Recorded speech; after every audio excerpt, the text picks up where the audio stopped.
What up, Geekdom? This is Chipmunk. We are going to be doing a discussion today, and I was trying to wait to do this discussion. I was trying to wait to see what Dave Meltzer had to say regarding it, if there was any new information or updates before I start talking about it. But Dave Meltzer in the Wrestling Observer, they hasn't been anything written on it. I didn't go to the Wrestling Report to see if there was anything on there yet, but I was trying to wait to see what Dave Meltzer probably pulled up from his sources. But yeah, nothing yet. So I wanted to just give my thoughts on what was happening with Megan Bayne, Penelope Ford, and Thunder Rosa situation. Did watch James Romero's channel. Check him out in the description below. James Romero has a fantastic channel. He discusses a lot of things when it comes to wrestling. He does also the channel with Dr. Stevie. He had talked about it, the situation, and I had to mostly get some information from him because they cut it out from AEW. Because just like everyone else, probably when we were watching it, I was just surprised of what the heck is happening. I don't know what the heck is going on with this, situation that's happening. It's so odd. So yeah, I'm glad that James had talked about it, and he gave his opinions of what stuff could have been or what could have happened, and he gave his idea of what most likely happened. I kind of agree with him on the points of what most likely happened. I do kind of believe the same thing, that maybe Penelope Ford and Megan Bayne went into business for themselves. But looking at the video again, I really think it's mostly on Penelope Ford. Because it seems like Penelope Ford is the ringleader of, I'm going to just say it like that, ringleader of the whole situation. Because she's the one who's mostly just stepping up to do certain things to Thunder Rosa. Megan Bayne seems like she's just going along with everything. So I don't know exactly what happened. Maybe Penelope Ford talked her into doing this. They had a gripe against Thunder Rosa. That's what I'm thinking. Because I think it's a gripe against Thunder Rosa, not necessarily AEW itself. Because the reason why I think that is due to how the story was progressing. So if everything would have went to plan, Thunder Rosa would have ran off the heels, which was Penelope Ford and Megan Bayne, and then you would have had a tag team match of Chris Statlander and Thunder Rosa versus Megan Bayne and Penelope Ford. That's what would have happened. That's, to me, the natural story of what you would have done for a wrestling show, was to have that match between the four. So I don't think it's that they were trying to go into business for themselves so they can be seen on TV more. I think it's something to do with Thunder Rosa. I don't know if they have a major gripe. I don't know if there's something that happened backstage. I don't know. I don't know what happened, but to me it seems like it is against Thunder Rosa herself. I know people stated it could have been producers. They messed up the situation. And it definitely could have been. It could have been a lot of different things. But I kind of agree with James on it looks like it's more of they went to business for themselves than it was a blunder with creative or a blunder with the producers producing the segment. I think they just didn't do what the producer for their segment stated, because it's usually one producer for a segment. Usually, if it is them going into business for themselves, what is the repercussion going to be? That's my major question. Is just, is there going to be any repercussions regarding this? Because it needs to be.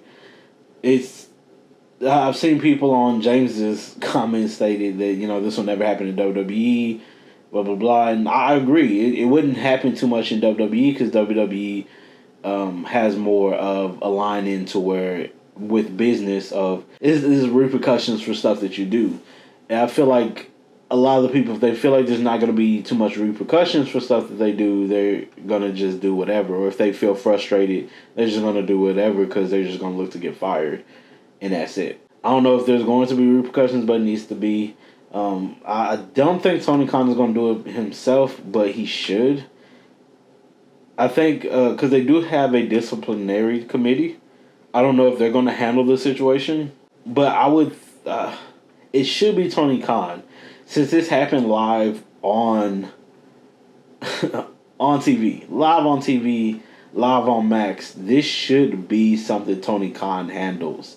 And he may not want confrontation. He may not like confrontation. I think that's maybe the thing with him, especially with how he reacted and stuff to the situation with CM Punk. It seems that way. It seems like he doesn't like confrontation too much. So, if that's the case, he still needs to step up and figure out what to do, and then what repercussions and stuff they need to face. Because, again, they need to face repercussions. If that was the case of they went into business for themselves, especially doing that live on TV, which embarrasses the company and embarrasses AEW, which Tony Khan is AEW. No matter how you look at it, and that's the reason why I feel like Tony Khan has to do it, is because Tony Khan is AEW. He is the face of AEW. Anything that happens wrong, even if it's not his fault, he's the face of it. It's going to be all blamed on him. Everyone's going to point fingers at Tony Khan if anything goes wrong because he is AEW.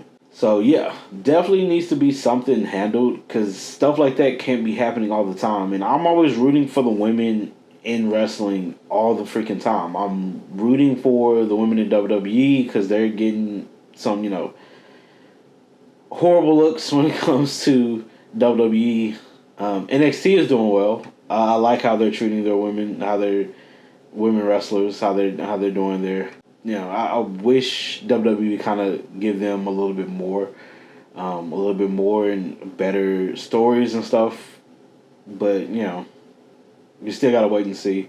And I say the same thing with AEW. I wish they'd do a lot better job with their women. And it looks like Toni Storm's segment was pretty good too. And I was like, that promo she did was so excellent. That's why I was like, I hated this happen because it's another blunder that puts the women down. When Toni Storm is always one to me that tries to lift it up so high.